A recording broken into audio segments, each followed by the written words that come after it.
मनुष्य के अंतहीन अनुभवों में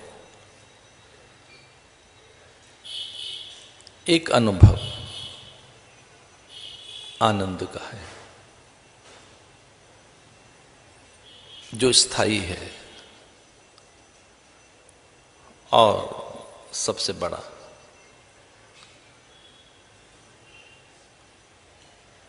उस अनुभव के आकर्षण में ही वे पदार्थ प्रियता और उसकी प्राप्ति के वशीभूत बहुत से प्रयत्न करता हुआ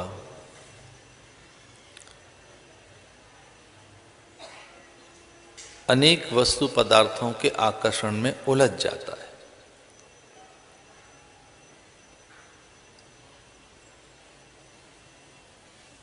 सुखान्वेषी रस संचयी प्रवृत्ति पदार्थ के आसपास उसकी चेतना को बरबस हठात खींच कर रखती है। पदार्थ नित्य नए हैं, उनका नावीन्य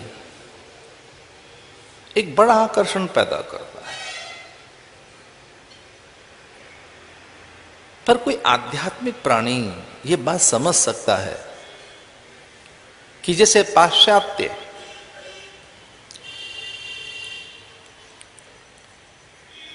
एक स्वच्छंद और स्वेराचार संस्कृति जिस ढंग से आकर्षित करती है और उसके किंचित आस्वादन के बाद फिर से पौर्वात्य फिर से अपनी जीवन शैली ही समाधान कारक लगती है। पर पश्चिम की न कही जाए वो ठीक भी नहीं है। आज तो पश्चिम पूर्व उत्तर दक्षिण एक हो गया है। अब इस तरह से वर्गीकृत करना भी ठीक नहीं रहा, उचित भी नहीं रहेगा। जब हम वसुधैव कुटुंबकम कहते हैं, जब कहते हैं कि विश्व एक परिवार है, वसुधैव कुटुंबकम, पूरा विश्व एक परिवार है, पूरी मनुष्य जाति एक है, सारे संसार के प्राणी एक है। फिर ऐसे में पौर्वात्य पश्चिमात्य पर एक बात कही जा रही है कि कोई पदार्थ बड़ी जल्दी खींचता है, वो कहीं का भी हो, और उसके आस्वादन में, उसकी प्राप्ति में किंचित उसका सुख रस लेकर चेतना फिर लौटती है वहां जहां स्थायी आनंद है।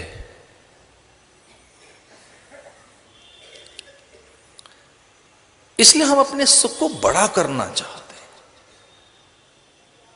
इस धरती पर यह संकट है एक कि हमारे सुख की समयावधि बड़ी हो,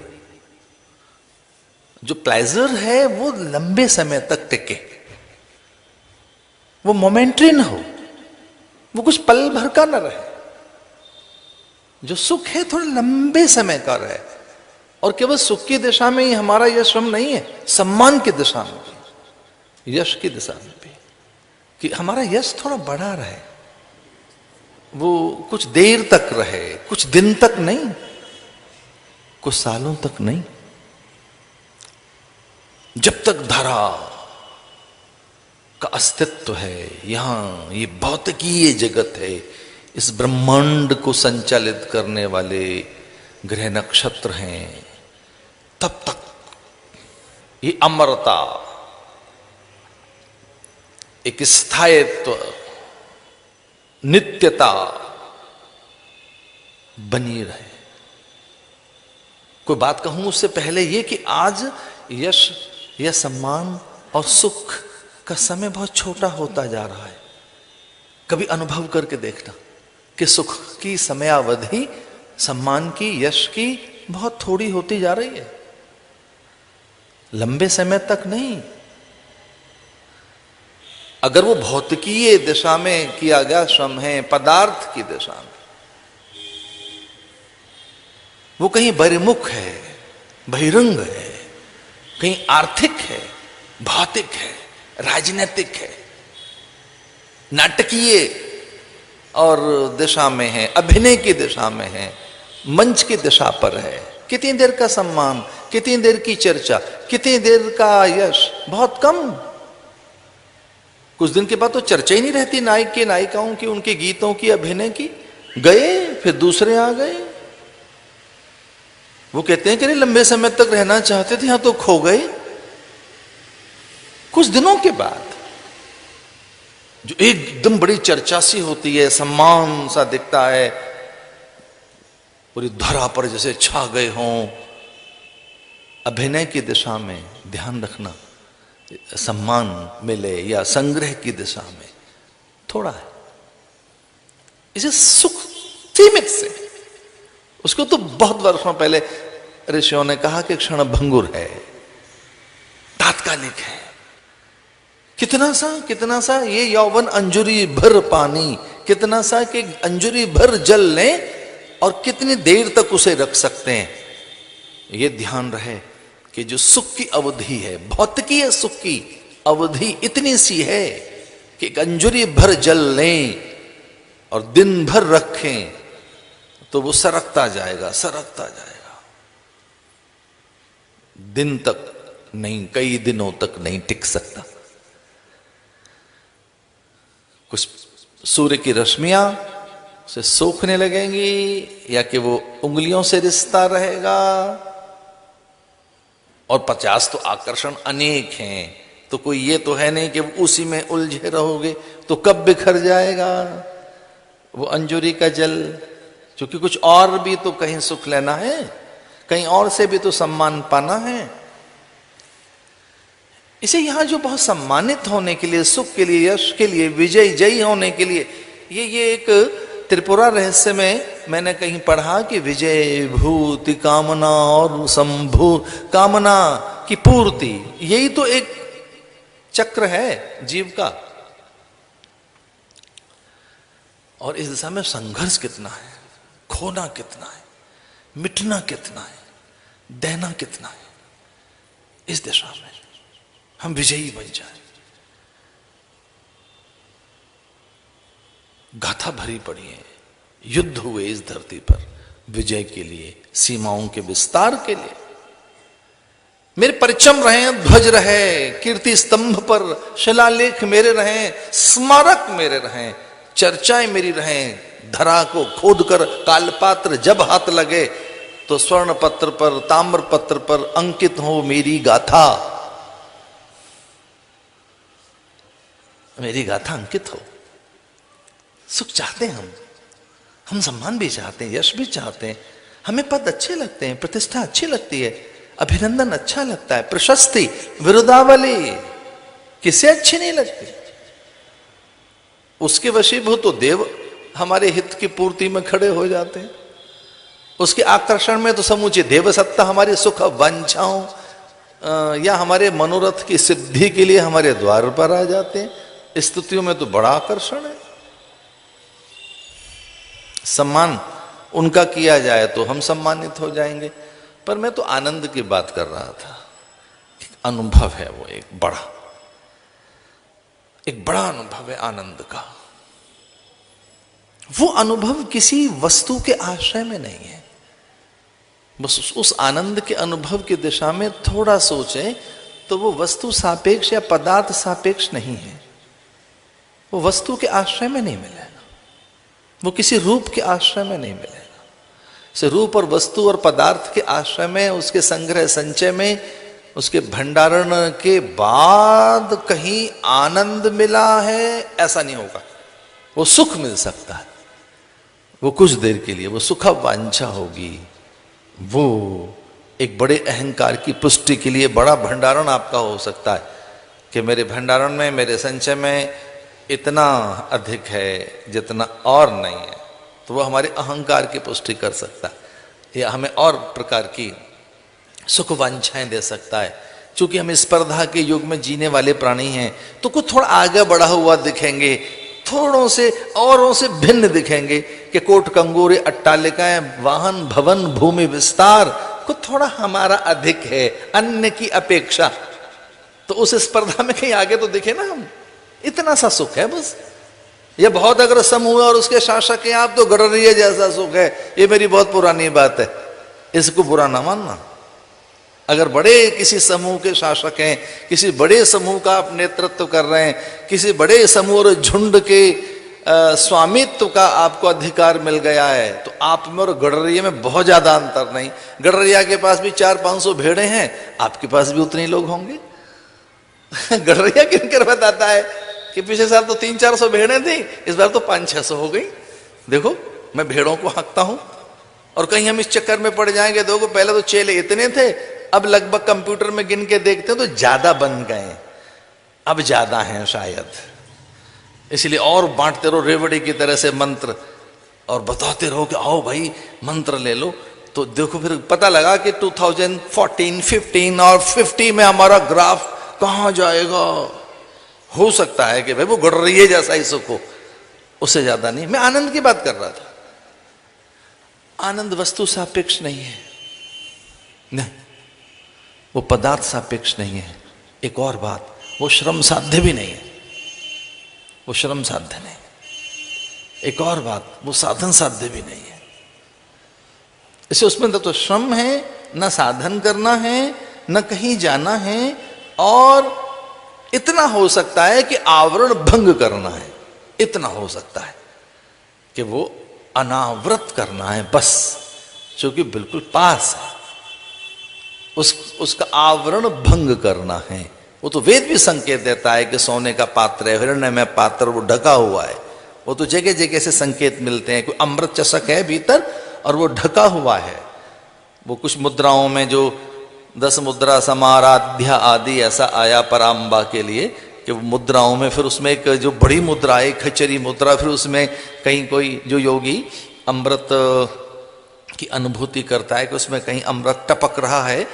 ये बात कुछ मुझे बहुत अच्छी लगी, क्योंकि ये अनुभव खुद का ही है, सुख दुख का अनुभव, आनंद का अनुभव, मेरे तेरे का, अपने पराये का, जय पराजय का, और हानि लाभ का, यश मान का, और या हर्ष और शोक का, या फिर और भी, ये सारे अपने ही हैं। वो अपने से बनाए हमने, कोई हम बड़ा सुख अपने से बनाते हैं। अभी गौशाला में जब मैं खड़ा था, आचार्यों से मैंने ये बात कही कि कोई बहुत बड़ा आनंद नहीं है, पर शेयर करता हूं आपसे कि एक छोटा सा आनंद है, अब उसे बड़ा भी किया जा सकता है। अगर वो भगवती है, वो ईश्वरीय है, वो लोकहित के लिए, उसमें बहुत से हित अगर छुपे हैं तो, या उसमें जैव जगत के कल्याण की भावना है, तो वो कोई चीज, तो ध्यान रखना कई बार वस्तुएं भी ये मोक्ष का कारण बनती हैं। ये पदार्थ भी, ये देह भी, ये देह भी, ये मन भी मोक्ष का भी कारण है, बंधन का और पतन का, और हमेशा उलझे रहने का, और बहुत सी परिवार की पिटारी साथ लेके घूमने का, कि हमारा तो उत्थान इस मन ने ही नहीं होने दिया। मन ऐसी समस्या है कि इसकी वासना और कामनाओं से कहाँ मुक्त हो पाए, इस मन ने तो हमारा उत्थान ही नहीं होने दिया। पर यह मन मोक्ष का भी कारण है। मने मनुष्याणाम कारणम बंध मोक्षयो, मन आपके मोक्ष का भी कारण है। इसे जो एक मन जैसी चीज है, जो समस्या है मनुष्य की बड़ी, मन बड़ी समस्या है मनुष्य की। और मुझे डॉक्टर राधा कृष्णन के शब्द याद आते हैं, संयोग से मैंने उनकी कहीं पुस्तक पढ़ी थी, उसमें उन्होंने कोई पंक्ति लिखी है कि कोई ये बड़ी समस्या है और बड़ी चुनौती है, तो पहले इसे ही समझा जाए। और जिस दिन मनुष्य अपनी मन, चूंकि वो उसकी समस्या है, वो अगर समस्या सामने है, मन माने द्वंद्व, मन का अर्थ है जहां द्वंद्व है, जहां विषयासक्ति है, रूपासक्ति है, अहमता ममता है, जहां कामनाओं के बड़ी व्यूह रचना में उलझी हुई हमारी चेतना है, अगर मन ही कोई समस्या है और ये कोई चुनौती है, तो इसे पहले स्वीकार करें और दूसरे को जीतने से पहले मन को जीतें, मनोजय करें। एक पंक्ति भी मैंने सुनी कि दूसरों को जीतने से पहले खुद को विजय करें या खुद को जीतें, अपने को भी जीतें। अगर विजयी होना चाहते हैं तो हम ये जीतना ही चाहते हैं कि भाई थोड़ा सा आगे दिखें हम, तो अपनी वासनाओं को ही जीत लें। चलते चलते एक बहुत छोटी सी मुझे बात याद आती है और घटना बड़ी सच्ची है कि किसी निसंतान दंपति ने, पति पत्नी ने अपने गुरु से कहा, काफी पुरानी घटना है, वो निसंतान थे और उन्होंने अपने गुरु से कहा, ये लगभग जब उनकी प्रौढ़ता ढल रही थी और उनके परिजनों ने बहुत बाध्य किया कि आपके संतान नहीं है कोई, जरा गुरु से चर्चा तो करो। और उन्होंने आधार लिया दशरथ का कि दशरथ ने भी गुरु से ही चर्चा की थी। दशरथ भी जाकर गुरु के पास ही बैठे और एक बार दशरथ मन माई भय ग्लान मोरे सुतनाई। दशरथ के मन में ग्लानि हुई, गुरु के पास गए और कहा उन्होंने अपने गुरु से, वशिष्ठ से, कहे गुरुवर मुझे पुत्र नहीं है और मूलतः मुझे पुत्रेक्षा नहीं है, पुत्र वासना नहीं है, मैं केवल ये नहीं चाहता कि कोई मेरा बेटा हो और इसलिए मैं सुत की कामना लेकर आया हूं कि मुझे वात्सल्य सुख लेना है। वस्तुतः ऐसा है, ये समूची वसुधा के वैभव का भोक्ता, नियोक्ता, निवेशक, संरक्षक और समूची रघुवंशीय परंपरा का, रघुवंश परंपरा का संवर्धक मुझे चाहिए जो पूरी धरा को सहेज के रख सके। तो अगर कोई ऐसा उद्योग हो, तप उद्योग, कोई संकल्प, जप तप, पूजा पाठ और कोई उपाय, क्योंकि गुरु उपाय का भी नाम है। जब कहीं कोई उपाय न मिले तो गुरु के पास जाओ, गुरु और उपाय, गुरु एक उपाय का नाम है, अनेक उपायों में एक उपाय गुरु है। तो उन्होंने कहा कि महाराज मैं इसलिए पूछने आया था, कोई योग युक्ति हो तो बताइए। और फिर ऐसा हुआ भी, श्रृंगी आदि ने मिलकर यज्ञ किया और वो खीर प्रकट हुई और उसे भगवान राम प्रकट हुए। वो आधार लेकर अपने गुरु के पास गया, एक पति पत्नी गए और उन्होंने कहा गुरुवर हमको संतान नहीं है और मित्रों के आग्रह के कारण हम ये प्रकट कर रहे हैं, यद्यपि आपको तो पता ही है हम आपकी सेवा में हैं, सेवा सपरिया में महीनों आकर रहते हैं आपके पास। लेकिन उनसे एक बात निकल गई मुंह से, चूंकि आध्यात्मिक व्यक्ति थे। अब देखिए आध्यात्मिक व्यक्ति की भाषा क्या होती है, गीता में यही तो प्रश्न करता है अर्जुन कि जो समाधि उपलब्ध है, स्थित प्रज्ञ है, उसकी भाषा क्या है, उसका चिंतन कैसा होता है, वो देखने में कैसा लगता है, वो किस ढंग से सोचता है। जो स्थित प्रज्ञ होता है, जो जगा हुआ व्यक्ति है, जो आध्यात्मिक व्यक्ति है, वो किस ढंग से जीता है। कृष्ण ने फिर वो उत्तर दिए हैं कि जो समाधि उपलब्ध है, सत्य उपलब्ध है, आत्मोपलब्ध है, जो जागृत है, स्थित प्रज्ञ है, जिसमें संस्कार स्थिर हो गए, जहाँ बहुत अधिक गुणों की चक्की नहीं चलती है और जहाँ राग द्वेष शिथिल हो गए हैं, जहाँ अविद्यास्मिता को उसने जीत लिया है और अभिनिवेश से जो मुक्त है, अभिनिवेश से जो मुक्त है, यानी उसे भय नहीं लगता, उसे किसी तरीके से कोई भय नहीं लगता। और ये जो कभी भय न लगना है, ये बड़ी साधना है। इसमें दोनों बातें, इसके दोनों पक्ष हैं। एक तो खुद भी भयभीत न हो आप और दूसरे को भयभीत न करें, आप दूसरे को भयभीत न करें, दूसरा भी आतंकित न हो। एक और बात कह रहा हूं मैं थोड़ी ऊंचे दर्जे की, किसी दूसरे को ये न लगे आप बड़े हैं, बड़े होने पर भी, बड़प्पन के बाद भी, बड़ी विभूति, वैभव, संपदा, ऊर्जा, ओज, बड़ा पद और प्रतिष्ठा, अति अति संग्रह और पदार्थों की अति प्रचुरता के बाद भी आपकी संगति में, आपके प्रभाव से किसी को छोटापन न देखे। इस प्रकार की साधना बड़े लोगों की साधना, यही आध्यात्मिक साधना। क्या बहुत बड़े हैं और किसी को बड़प्पन नहीं दिखता आप में, वो बहुत छोटा सा अनुभव नहीं होता है उसको, वो आपसे संवाद कर सकता है, एक समन्वय स्थापित कर सकता है, एक समता का भाव और अपने जैसा उसे लगे बहुत बड़ा होने पर भी। अब वो चूंकि आध्यात्मिक व्यक्ति था इसलिए उसके मुंह से ये बात निकल गई, कुछ ढंग से निकली। उसने कहा गुरुदेव मैं एक मित्र के आग्रह के कारण आपसे चर्चा कर रहा था कि हमारे संतान नहीं है और अब दो बातें हैं, या तो हमको संतान हो जाए आपकी कृपा से, या तो हमको संतान मिल जाए, अथवा ये संतान की कामना ही खो जाए, अथवा ये पुत्रेक्षा ही मिट जाए हमारी। अब दोनों में देख लीजिए क्या अच्छा है हमारे लिए, जो हमारे लिए हितकर है, जिसमें हमारा हित है। जय विद होए नाथ हित मोरा, ये आध्यात्मिक भाषा है नारद की। नारद आध्यात्मिक प्राणी, नारद तो ऋषि हैं। अहो नारद धन्योषि विरक्ता नाम शिरोमणि, एक विरक्त मन के भीतर पता नहीं क्यों कामना पैदा हो गई। अब संगति का दोष है या भगवान को लीला करनी है और उन्हें उपकरण बना रहे हैं और एक माध्यम बनाते हैं। नारद को कहना बड़ा कठिन है, पर हाँ एक विरक्त अंतःकरण में एक वासना पैदा हुई और वो मोहिनी को देखकर एक आकर्षण पैदा हो गया उनमें। अब मोहिनी भी दरअसल में उन्हें स्त्री नहीं चाहिए थी, ये इसके पीछे भी कुछ और बात है। देखो मैं नारद की ओर से एक एडवोकेसी कर रहा हूं, मैं सन्यासी होकर जरा नारद का बचाव करना चाहता हूं। उन्हें दरअसल में कोई स्त्री के प्रति आकर्षण नहीं हुआ था, उससे मिलने वाला यश, उससे मिलने वाला सम्मान, उससे मिलने वाली स्वयंभू सत्ता, उससे मिलने वाला एक आकर्षण कि ये अगर वामांग में बैठ गई तो पराभूत नहीं हो सकता वो प्राणी। अगर ये वामांग में बैठी, जिसके भी, ये जिसके वामांग में बैठेगी, ये जिसके साथ रहेगी, वो प्राणी पराभूत नहीं हो सकता, वो कभी नहीं हार सकता। वो अजेय पुरुष होगा, अपराजित पुरुष होगा, वही सम्माननीय होगा, वो स्वामी होगा, वो स्वयंभू होगा, उसी के अधीन सब कुछ होगा।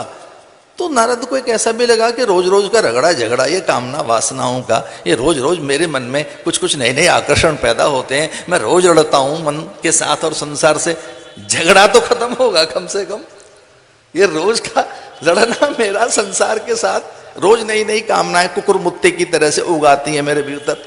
वर्षा काल में एक नई चीज देखी होगी आपने, कुकुरमुत्ता, मशरूमिंग, कुकुरमुत्ता मशरूमिंग, जगह जगह जगह जगह आपके भीतर में कुछ कुछ कुछ कुछ हो जाता है। मेला ठेला देख के ये चख लें, ये ले लें, थोड़ा पकौड़ी ले लें, ये दृश्य देख लें, ढेल तमाशा, 12 मन की धोबन देख लें। मेरे समय की बात बता रहा हूँ, मुझे कभी दिखी नहीं वो। खेल तमाशे में जाओ, ये देखो वो देखो, बाइस्कोप देखो, ये देखो। अरे बच्चा सच मानिए कितना चुलबुला होता है मेले में जाकर, उसे हर कुछ करना है, उसे वो बाइस्कोप देखना है, उसे झूला भी देखना है, मिठाई भी खानी है, बाजीगर को भी देखना है, और वो जरा कुछ कुछ और कौतुक करने हैं, सब कुछ देखना है। सांझ ढलने तक छोटे बच्चे, चुलबुले बच्चे को कैसे नियंत्रित करते हैं उसके माता पिता, ये तो गृहस्थ जाने। लेकिन हाँ, नारद के मन में वो विजयी होने की भावना पैदा हो गई कि मुझे विजय मिल जाएगी, मुझे कोई पराभूत नहीं कर सकता, मैं स्वयंभू हो जाऊंगा, मूल्य तो मुझे नारी नहीं चाहिए, ये विश्व मोहिनी नहीं। हाँ वो एक अलग बात है कि नारद थोड़ा ऐसे भी सोच लेते कि ऐसा तो प्राणी एक है और उसका नाम परमात्मा है, वो पूर्ण भी हो जाएगा, उसमें अधूरापन नहीं रहेगा, अभाव उसके पास नहीं रह सकते। तो अगर ये नारी मेरे पास रही तो अभाव मुक्त जीवन हो जाएगा, अभाव नहीं रहेंगे। ये इसकी हाथ की लकीरें कुछ इस तरीके की हैं। अब उनको लकीरें पढ़ नहीं आती थी तो जरा देख लेते कि भाई ये लकीरें मायावी हैं और मायापति की अर्धांगिनी है, ये तो विष्णु ही भार्या है, तो वो नहीं पढ़ पाए। तो क्या हुआ कि भगवान से कहने लगे, जय विद होए नाथ हित मोरा। ये आध्यात्मिक भाषा है। जो आध्यात्मिक प्राणी होता है वो दोनों पहलुओं पर विचार करता है। वो कहता है कि अगर ये होता है अच्छी बात है, प्रसादी मान के स्वीकार करेंगे, नहीं होता है तो अपना हित किसमें आप बताइए। तो उन्होंने कहीं उस पति पत्नी ने अपने गुरु से बात करते हुए कहा कि या तो हमें संतान हो जाए, और संतान हमको नहीं होती है तो फिर संतान की कामना ही मिट जाए, ऐसा कुछ करो। तो उनके गुरु के मुंह से सहसा एक बात निकली और वो चौंक गए उस बात से, वो चौंक गए उस बात से। वो कहते हैं वो टर्निंग पॉइंट था हमारे जीवन का, जो कभी तो बदलता है आदमी, कभी तो मुंह फेरता है, कभी तो उसे सच अपनी ओर बुलाता है, कभी तो वो एक जो फेक झूठ मूठ का आवरण है कभी तो भंग होगा, सच में कभी तो गांभीर्य आएगा किसी दिन। तो वो पति पत्नी के जीवन में घटना घट गई, क्योंकि उनके गुरु ने कहा कि देखो ऐसा हो सकता है कि पुत्र तो आपको सुख वांछाएं दे, यद्यपि कोई आप पुत्र कह रहे हैं पर आपने दूसरी बात कही है उस पर विचार करते हैं, पुत्र से क्या मिलेगा, सुख वांछाएं मिलेंगी। लेकिन आप कह रहे हैं कि और पुत्र इच्छा ही न रहे, तो हाँ आप आनंद के अनुभव में रहिए, एक आनंद का अनुभव लो। तो पुत्र होने का एक अनुभव है और वो कितनी देर का है, तो उसे बताते गए कि पुत्र होने का अनुभव इतनी देर का है, फिर वो इतनी देर के बाद पुत्र रहेगा, उसे इतना वात्सल्य रहेगा, फिर वो इतनी देर तक के लिए गोद में रहेगा, फिर वो बड़ा होता जाएगा, फिर परंपरा, तो यहाँ कौन परंपरा रही, किसका वंश रहा, यहाँ किन का वंश रहा है, सुई की नोक जितना एक स्थान देखें धरती पर और उसके भीतर झांक के देखें तो 1000 मुंड पड़े, इतने बार तो प्रलय हो गई। यहाँ यूं ही एक हल्का सा स्पॉट, कोई एक स्थान छू कर देखिए और वहां अपनी उंगली रख कर देखो और उसके नीचे देखो कितने नरमुंड पड़े हैं, कितने बार, कितने कल्प में कितने बार यहां कितने लोग मरखप गए। तो कितनी देर का ये सुख है पुत्र होने का, कितनी देर का सुख है ये, ये एक आनंद का अनुभव लो, बड़ा अनुभव है आनंद का। उसमें न श्रम है, न उसमें संग्रह चाहिए, न उसमें बहुत संघर्ष है, वो थोड़ा आवरण भंग करना है। तो पति पत्नी अब वो अपनी पुत्र वाली बात को तो पता नहीं कब कब भूल गए और फिर वो उनसे उपदेश लेने लगे, उनसे सीखने लगे। कई बार जब लंबा समय हो जाता है गुरु शिष्य का तो एक सघन प्रीति, एक प्रणयन, एक स्नेहन, एक आपस में एक अलग प्रकार का संबंध बन जाता है और बड़ा आवश्यक है। संबंध बने तभी मन की बात निकलती है, एक दूसरे की प्रकृति तभी समझ आती है। तो बहुत लंबे समय तक गुरुओं के संग्रह कर ही गुरुओं को अपना मन बुद्धि चित्त चेतना दिखाया जा सकता है कि भाई ये हमारी रुचियां हैं, ये हमारी प्रकृति है, ये हमारा स्वभाव है। और मैं तो यहां तक कहना चाहूंगा कभी किसी कालखंड में वो गुरु ही तय करते होंगे, भाई तू दर्शन पढ़, तू न्याय वैशेषिक मीमांसा पढ़, हो सकता है कि तेरे लिए व्याकरण ठीक रहेगी और तू व्याकरण का पंडित हो जा, तू मीमांसा में जा, तू न्याय में जा, सांख्य में जा, ऐसे कर तू भक्त बन जा।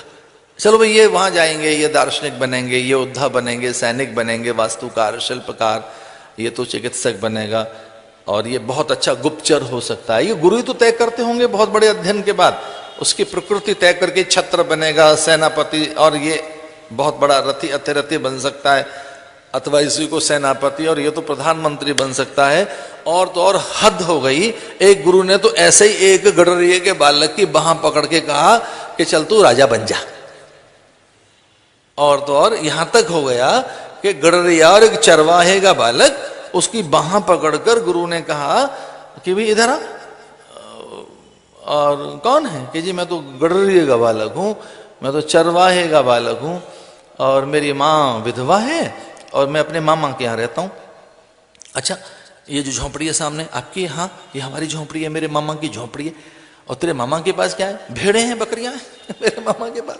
और तेरी माँ क्या करती है कि मेरी माँ बूढ़ा मामा है उसके सेवा में रहती है और मामी मेरी है नहीं, तो मेरी माँ अपने भाई की सेवा में रहती है और मैं यहाँ रहता हूँ और मेरी माँ विधवा हो गई है, मेरे पिता नहीं है और मैं अपना, मेरी माँ यहाँ जीवन यापन कर रही है, मेरी माँ यहाँ आश्रय लेकर रह रही है अपने भाई के यहाँ, और संयोग से उनकी पत्नी नहीं है तो उन्होंने अपनी सारी भेड़ बकरियाँ मेरी माँ को और मुझे दे रखी हैं, हम इन्हें चराते रहें। और ये जो कुछ दूर दूर तक जंगल दिखते हैं ये भी लगभग हमारे ही हैं। बस बाँह पकड़ ले उसकी। गुरु ने कहा कि तुझे तो शासक बनना है इस देश का, तू शासक ठीक रहेगा। और उसका नाम बना चंद्रगुप्त मौर्य। उसकी बाँह पकड़ ली तो चंद्रगुप्त बनेगा। तो गुरु को पता है क्या बनेगा, गुरु संभावनाएं देख लेते हैं, गुरु को पता है क्या बनना है। और उनके बारीक और बहुत पैनी और बहुत सूक्ष्म दृष्टा हैं, वो तत्वदर्शी हैं और कदाचित वो त्रिकालदर्शी हैं और उनको काल से पार और दूर तलक की दृष्टि भेदन करना आता हो, काल का एक एक कलेवर उतार कर और दूर तलक देखना आता हो, तो आपका भवतव्य तक बता देते हैं। इसके लिए ये साधना ठीक रहेगी, ये मार्ग ठीक रहेगा। तो गुरु जी ने उनको साधना बता दी, प्रकृति के अनुसार साधना बता दी और वो साधन उनके चल पड़ा। मैंने एक दिन 2-3 दिन पहले आपसे बात कही थी और वो बहुत हैम्बरिंग के साथ कही थी। उसका अर्थ गलत मत लो, हथौड़ा जैसे बजता है इस तरह से बजा बजा कर कही थी। हैमर हथौड़ा जैसे बजता है उस ढंग से कही थी कि आचार्य निष्ठा के बिना तारण नहीं है, सैद्धांतिक निष्ठा के बिना तारण नहीं है। एक सैद्धांतिक निष्ठा हो आप में, जो सैद्धांतिक निष्ठा है, सैद्धांतिक निष्ठा में मंत्र की निष्ठा, दर्शन की निष्ठा, सिद्धांत की, वहां की सेवा सपर्या उपासना पद्धति और उसकी फिर किस तरीके की विधि है, वो सारी चीजें आपके पास जब आएंगी तो आसान हो जाएगा मार्ग। आसान होगा मार्ग, फिर करना जो है सही होगा या कि वो सार्थक भी होगा। अन्यथा ऐसे सतह पे कुछ करना और यूं ही बिना सिद्धांत के और बिना नीति के, बिना पथ पाथे के, बिना लक्ष्य बनाए और बिना अजमाए। एक बड़ी सुंदर सी बात है कि वो जो मंत्र ही नहीं अजमाया गया है, वो साधन ही नहीं अजमाया गया है, उसका फलश्रुति का ही बोध नहीं है, तो वो भी कहां पार लगाएगा। इसे ये बार बार शास्त्र कहता है कि शास्त्र सम्मत मार्ग हो, वेद विहित मार्ग हो, वो महज्जन द्वारा आचरित मार्ग हो, वो गुरु द्वारा उपदेशित मार्ग हो। महाजनोयेन गतः स पंथा, कौन सा पंथ? महाजनोयेन गतः स पंथा। कौन से पंथ पर, कौन से पथ पर? जिस पर पहले कुछ लोग गए हैं और उन्होंने ये बात कही।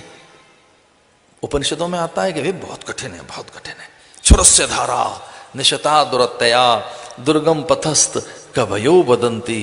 भाई बहुत थोड़ा कठिन तो है। छुरस्य धारा, ये जो छुरा शब्द है संस्कृत भाषा का है। छुरस्य माने चाकू, छुरा वो पतली पैनी धार, छुरस्य धारा निशता दुरतया। थोड़ा कठिन तो है, हल्का सा कठिन है, थोड़ा कठिन सा है, शुरू में देखने में कठिन सा लगता है। और ये तो भगवान भी थोड़ा स्वीकार करते हैं, गीता में कहते हैं मम माया दुरत्या, मेरी माया थोड़ी कठिन तो है, कठिन है माया मेरी, मम माया दुरत्या। लेकिन ये कठिन उनके लिए नहीं है जो साधक है, जो आध्यात्मिक प्राणी है, उनके लिए कठिन नहीं है, बिल्कुल नहीं। छुरस्य धारा निशता, वो उन्होंने कहा कि थोड़ा कठिन सा तो है, लेकिन एक बार चलिए। तो आध्यात्मिक प्राणी अगर ठीक तरह से चल रहा है, आओ एक और अनुभव की बात बताएं, या कि जो बताइए गुरुओं ने वो बात बताएं कि जो सही ढंग से चलना करना है उसमें श्रम ज्यादा नहीं है। श्रम उसी में ज्यादा है जो सही ढंग से नहीं हो रहा है।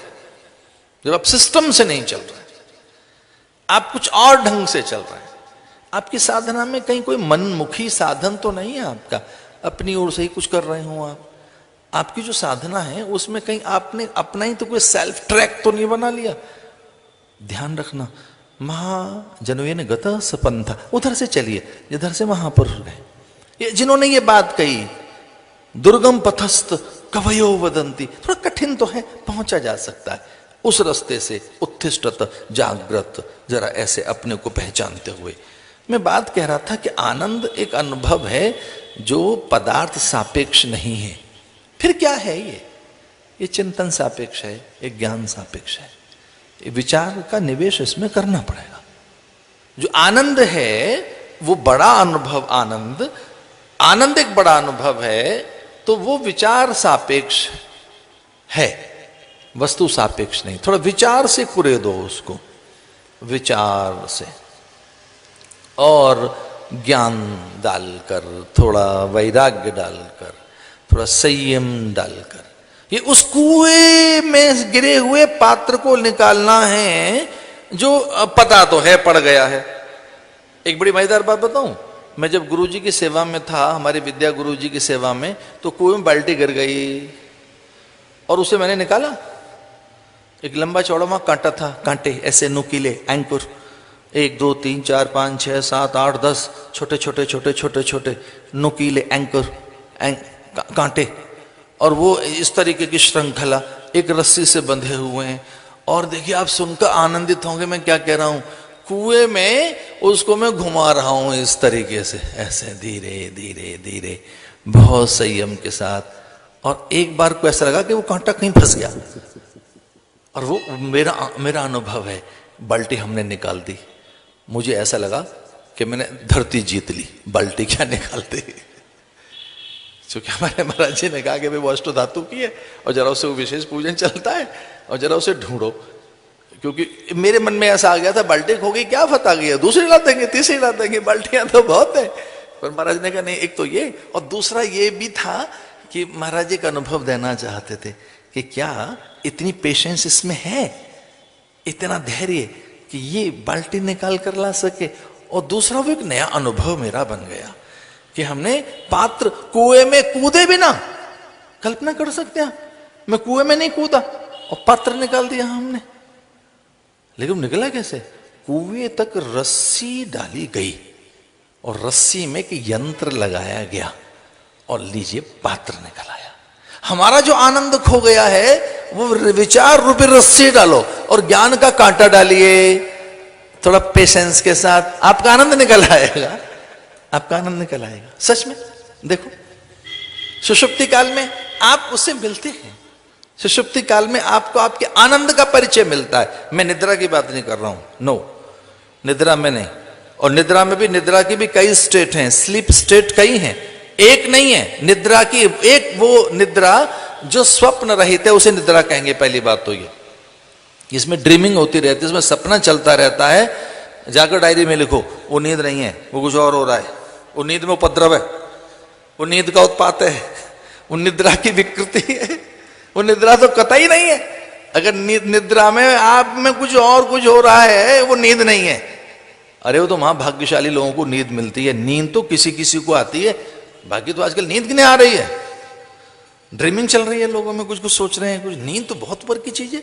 नींद में तो रस गाढ़े होते हैं, पाचक रस, नींद में तो जीवन बनता है, श्रम हारणी है। निद्रा तो देवी है, निद्रा के गोद में जाने के बाद तो क्या नहीं प्राप्त हो जाता। और जिन्हें आती है वो महाभाग्यवान है, नींद जिनको आती है। मैं तो सुषुप्ति की बात कर रहा था। तो अवस्थाएं चार हैं हमारी। पहली कौन सी है? जागृत, दूसरी है स्वप्न, तीसरी है सुषुप्ति, और चौथी क्या है? तुर्या। ये जीव की चार अवस्थाएं। एक तो ये अवस्था है, एक है सुषुप्ति जो निद्रा के बाद की, इसलिए उन्होंने निद्रा शब्द नहीं कहा, सुषुप्ति। तो निद्रा में एक अवस्था ऐसी आती है सुषुप्ति, जब आप या आपकी चेतना अपने आसपास होती है, जब आप अपने पास होते हैं, अपने पास। क्या कोई एक ऐसा पल कभी हाथ लगेगा आपको 24 घंटे में कि जब आप अपने पास हो, विचार के साथ नहीं, वृत्ति के साथ नहीं, किसी आशय में नहीं, आभास में नहीं, विमर्श में नहीं, विकल्प में नहीं, द्रव्य में नहीं, गुण में नहीं, किसी और ऐसी अज्ञात आकर्षण की अवस्था में नहीं। कभी एक पल ऐसा हाथ कभी लगेगा आपके कि जब आप में कोई द्रव्य का स्पर्श नहीं है, आपकी चेतना में कोई और छुअन नहीं है, सांसारिक कोई पदार्थों का स्पर्श नहीं है, और कोई द्रव्य, द्रव्य एक अलग शब्द है, द्रव्य का अर्थ है केमिकल। ये संस्कृत भाषा में द्रव्य, साधना में द्रव्य बताया, समाधि में कोई द्रव्य, अलग तरीके केमिकल्स पड़े हैं, अलग तरीके की, जो सांसारिक चीजों में हमको उलझाते हैं।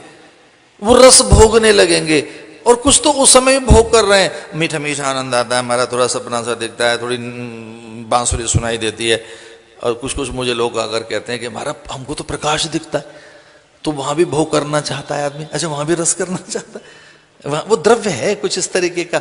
आपने ऐसा चाहा है, आप वहां उलझे रहना चाहते हैं प्रकाश में। और कुछ लोग दूसरे बड़े हताश होते हैं कि हमारा, इसको तो मुरली भी सुनाई दे रही है, इसको तो प्रकाश भी दिखाई देता है, इसे तो घुंघरू भी सुनाई दे रहे हैं, हमें तो कुछ दिखाई नहीं। तो क्या हम गलत हैं? नहीं भैया, वो उसके द्रव्य हैं, पड़े हुए बीज हैं जो उपज जाते हैं। खेत में कई तरीके के और भी तो बीज पड़े हैं। हम तो गेहूं डाल रहे थे, चना मटर जौ डाला हमने, पर पता नहीं कुछ और भी निकल आया। उसका नाम पता क्या है? किसान ने क्या रख दिया उसका नाम? खरपतवार। किसान कहता है भाई खरपतवार भी पैदा हो गई।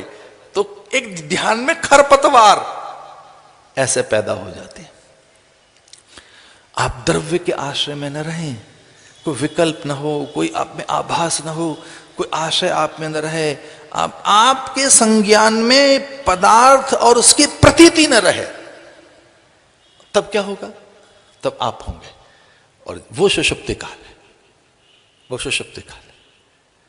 उसमें वो लॉन्ग स्पैन, लंबा समय आपको रहना आ गया, कुछ लंबी अवधि आपके हाथ लग गई, और कुछ बात और हो गई, आनंद ही कुछ और होगा। यद्यपि फिर भी आनंद के पास नहीं है आप। वो एक पंजाबी शब्द मुझे याद आता है कि उसके भी नेड़े तेड़े आप नहीं हैं, कहीं दूर तक नहीं है, फिर भी आनंद के आसपास कहीं नहीं है आप, फिर भी दूर है, वो आवरण में ढका हुआ है। वो इतना दूर भी नहीं है, पर आवरण में बड़ी दूर लगती है कोई चीज। आवरण में तो पता नहीं कहां लग रही है कोई चीज, जबकि बहुत पास है, वो बहुत पास है। तो सुषुप्ति के बाद जो अवस्था है उसमें आनंद है। तो आनंद आपकी खुद की चीज है, स्वयं की। तुलसी ने एक बड़ी सुंदर बात कही और उसको तो बहुत तरह से गाया है भारत के लोगों ने कि हम ईश्वर का अंश हैं, जीव अविनाशी है, चेतन अमल सहज सुख राशि। जो जीव है ना, हम जीव जो भी हैं ईश्वर के अंश हैं, हम ईश्वर का अंश हैं। तो क्या दुखी होने के लिए ईश्वर का अंश है? ईश्वर तो दुखी नहीं है, वो तो परिपूर्ण है, वो तो परम पवित्र है, अथवा वो तो सब प्रकार से संपन्न है, अथवा देखा जाए तो आनंद ही आनंद है, वो तो सच्चिदानंद है, ब्रह्मानंद है। तो फिर हम में ये सब क्या है जो परेशानी है? इसका अर्थ यह है कि ये जीव कहीं और उलझा है, जीव विषयों में है। ईश्वर अंश, जीव अविनाशी, चेतन अमल सहज सुख राशि, आनंद और सुख के आसपास के प्राणी हम, जिसके लिए भगवान संकेत करते हैं ममई वांशो जीव लोके जीव भूत सनातन, मेरा तू अंश है और मैं तेरा अंश ही हूं। फिर दुख कैसा है? ये जो दुख है या और बातें हैं वो इसलिए हैं कि तू कहीं और उलझा है। तो विचार एक ऐसी चीज है जो आपको आनंद के पास ला सकती है। विचार, सदविचार, एक विचार एक ऐसा है जो आपको वहां ला सकता है। सिर्फ विचार से ही विचार को काटा जा सकता है। जैसे जो सगुण उपासना है एक प्रकार से ये निर्गुण की सिद्धि के लिए ही है। जो सगुण उपासनाएं, जितनी सगुण उपासनाएं, जितनी प्रतीकोपासनाएं हैं, जितनी भी बिंब और मूर्ति और छवियों की उपासनाएं, वो भगवान शिवलिंग की उपासना हो, वो कोई भी हो, जितनी भी सगुण उपासना है उसका जो फलादेश है वो अनंत ही है, उसका फल पर अनंत है। वो सबके साथ जोड़ते हैं, वो तो एक साधन है, वो जो मूर्ति है प्रतीक है साधन है, अनंत ही है उसका। तो जैसे सगुण उपासना, एक दो बार मैंने कुछ इस ढंग से एक कथा सुनाई थी और आज उसको नई डायमेंशन के साथ बता रहा हूं कि जैसे किसी के पैर में कांटा लग गया था जंगल में, तो एक साधु ने पूछा था कि अरे भाई आप तो बहुत कष्ट में हैं, तो ये हो क्या रहा है आपको? तो उसने कहा महाराज मेरे पैर में कांटा लग गया है और कांटा बहुत भीतर तक धंस गया है। तो संत को काफी अच्छा लगा कि ये व्यक्ति बड़ा संयमी, विचारवान और बड़ा ज्ञानवान प्राणी लगता है। तो संत ने फिर उससे पूछा कि अच्छा आपके पैर में कांटा लगा है तो अब क्या करेंगे आप? तो उसने कहा महाराज अब मैं कांटे को निकाल दूंगा। तो संत ने पूछा कैसे कांटा निकालेंगे? तो उसने कहा कि मैं कांटा ढूंढ रहा हूं बहुत देर से और वो कांटा मुझे मिले तो मैं कांटा निकाल दूं। लीजिए, जिसके पैर में कांटा लगा है वो आदमी पता है क्या ढूंढ रहा है? एक और नया कांटा। भाई जिस चीज से आपको चोट लगी है, जिससे आप परेशान हैं, वही चीज ढूंढ रहे हैं। आपके पैर में कांटा लगा है और उससे आपको चुभन है, उससे आपको दर्द है, तो जो आपको परेशान कर रही है चीज उसी को ढूंढ रहे हैं आप। तो संत ने कहा कि भाई कमाल है, आपके पैर में कांटा लगा है और जिस कांटे ने आपको इतना दर्द दिया है फिर से कांटे को याद कर रहे हो। तो उसने कहा महाराज हाँ ऐसा ही है, कांटे से ही कांटा निकलेगा।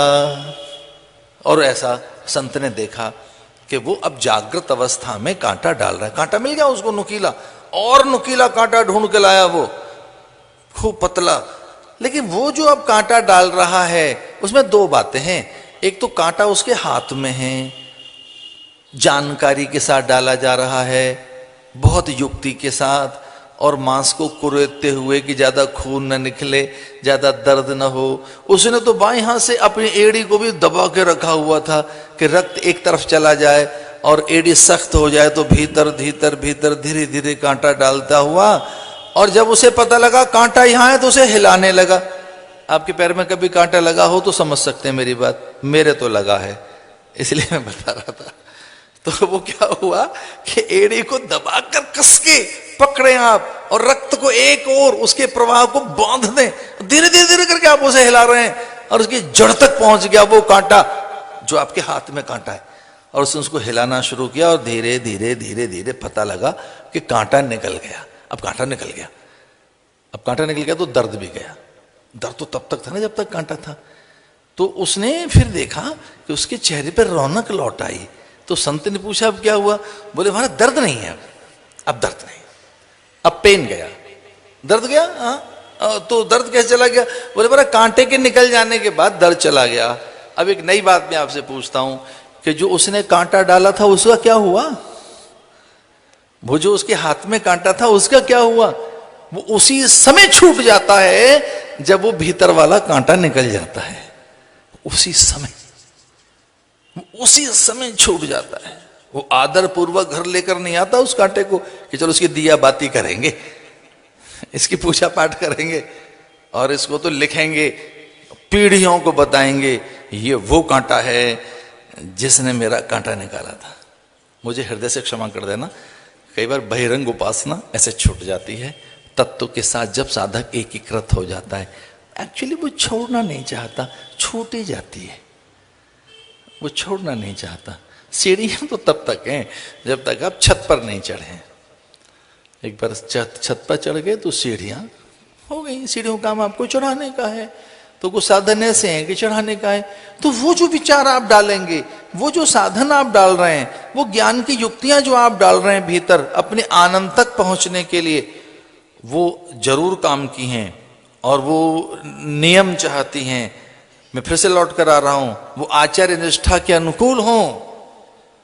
वो आचार्य का अर्थ है जो मंत्र का आचार्य है, जो परंपरा है अपनी, जो विधि है वो वैसी ही हो। और उसके बाद आप पाएंगे कि आपका कांटा निकल गया है, आप आनंद में। साधना को थोड़ा सक्रिय बनाओ। 2-3 दिन से मैं ये कह रहा था कि वो जड़ न हो, चैतन्य हो। और जब साधन आपका चैतन्य होगा, ज्ञान परक होगा। एक वृंदावन में संत हुए हैं स्वामी शरणानंद जी महाराज। हमने तो दर्शन नहीं किए खैर उनके, तो प्रज्ञा चक्षु महात्मा थे। जब मैं 1-2 बार वृंदावन गया अपने घुमंतु काल में, मुनि मंडली के बीच मोती झील में, जब हम ठहरे महाराज जी के आश्रम में, स्वामी खंडानंद जी महाराज के आश्रम में, तो वहाँ शुरू में कुछ पुराने साधु उनकी चर्चा करते थे। हमने दर्शन नहीं किए खैर उनके, लेकिन जब उनकी चर्चा, देखो कई बार साधुओं के संग रहने का एक लाभ तो है कि संत ग्रंथ की चर्चा करेगा, साधन की चर्चा करेगा, मंत्र की चर्चा करेगा, उसकी चर्चाओं में बड़ा वैराग्य होता है। उसकी चर्चा में से ही साधन निकलते हैं और साधन का गलियारा स्पष्ट दिखता है। कई बार उसकी चर्चा में से बहुत कुछ निकल कर आता है क्योंकि उसने जिया होता है। कई बार तो उसकी चर्चा उसका अनुभव होती है और पथिक का अनुभव भी कुछ बताता तो है कि पथ की कठिनाइयां क्या हैं। महाराज जी के आश्रम में उन दोनों कुछ इस तरह से साधु थे और वो एक साधु जो शरणानंद जी महाराज की पुस्तकें पढ़ता था अथवा उनके विचारों से अत्यंत प्रभावित था, तो उसने महाराज शरणानंद जी महाराज के विचारों का कई संकलन किया था। तो मैंने तो ऐसे ही उससे पूछ लिया आदर की दृष्टि से कि ये साधु ये न सोचे कि मैंने कभी इससे बात नहीं की। तो मुझ में वो शिष्टाचार की पता नहीं कोई भावना पैदा हो गई कि मैं सबसे बातें करता हूँ और इस साधु से नहीं करता। तो मैं वहाँ जाकर मैंने प्रणाम किया और मैंने कहा महाराज आप जरा वो कुछ शरणानंद जी महाराज की बात बताओगे, कोई एक बात, अच्छी बात और कोई एक विचार जो बहुत प्रेरक रहा हो आपके लिए। चूंकि आप उनके बहुत विचारों में खोए रहते हैं और उनके विचारों का संकलन आपके पास है, तो कोई एक विचार अच्छा सा बताएंगे उनका। तो मैंने तो ऐसे शिष्टाचार वशीभूत का शिष्टाचार वशात कहा था, ऐसे ही आदर देने के लिए। उससे मेरी बात को बड़ी गंभीरता से लिया, वो ठहरो में डायरी लेकर आया। जैसे आप किसी से पता पूछे और वो आपके पीछे लग जाए कि मैं छोड़ के आता हूं, वो कुछ इस तरह के सा था वो साधु। आप तो यूं ही पूछ रहे कि भाई हमको जरा पता बताएंगे और वो इतना गंभीर हो जाए कि रुकिए मैं छोड़ कर ही आऊंगा आपको। वो कुछ साधु ऐसा ही था। वो डायरी लेकर आया और उसने कहा ये पहला विचार देखो, ये बड़ा अद्भुत है, ये बड़ा अद्भुत विचार है। डायरी का पहला विचार, और उसमें पता है क्या लिखा था कि विवेक का अनादर करने वाला व्यक्ति बड़ा दुख भोगता है। सुख की तो बात, आनंद की तो बात छोड़ो, सुख कभी नहीं मिलता उसे। विवेक का अनादर करने वाला प्राणी बड़ा दुख भोगता है। अरे आनंद की तो बात छोड़ो, वो कभी सुख को उपलब्ध नहीं होता है। सुख उसे कभी नहीं मिलता। इसलिए इस संसार के प्राणियों को एक ही कहना है, उन प्राणियों को जो सुखी होना चाहते हो, हम सारे प्राणियों के लिए मतलब कि इस संसार के मनुष्यों को बस एक ही बात कहनी है, जो सुखी होना चाहते हैं अथवा वो बड़े आनंद को उपलब्ध होना चाहते हैं, तो वो विवेक का आदर करना सीखें और हर पल विवेक में रहें। विवेक से परे होने का अर्थ है किसी बड़े दुख की भंवर में घिर जाना। ये विवेक सत्संग से मिलता है, विवेक महापुरुषों के पास बैठकर मिलता है। विवेक का अर्थ क्या हुआ? जड़ चैतन्य, नित्य नित्य, शुचि असुचि, आत्मा अनात्म का बोध। और क्या है विवेक? विवेक का अर्थ यही है ना भाई, जड़ क्या है, चैतन्य क्या है, इसका पता कौन बताएगा? विवेक। सत्य सत्य का कौन पता बताएगा? विवेक। नित्य नित्य का कौन बोध कराएगा? विवेक। शुचि असुचि का, आत्मा अनात्म का। तो वेदांती तो महात्मा ऐसा कहते हैं, कई बार हम अनात्म को ही आत्म माने बैठे। अब ये देह अनात्म है, हम इसे आत्म माने बैठे। वेदांतियों की भाषा है ये।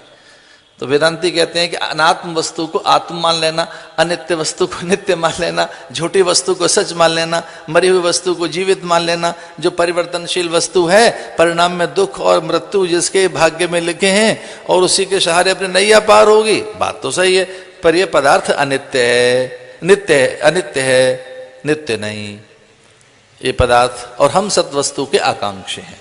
तो विवेक किसे कहेंगे?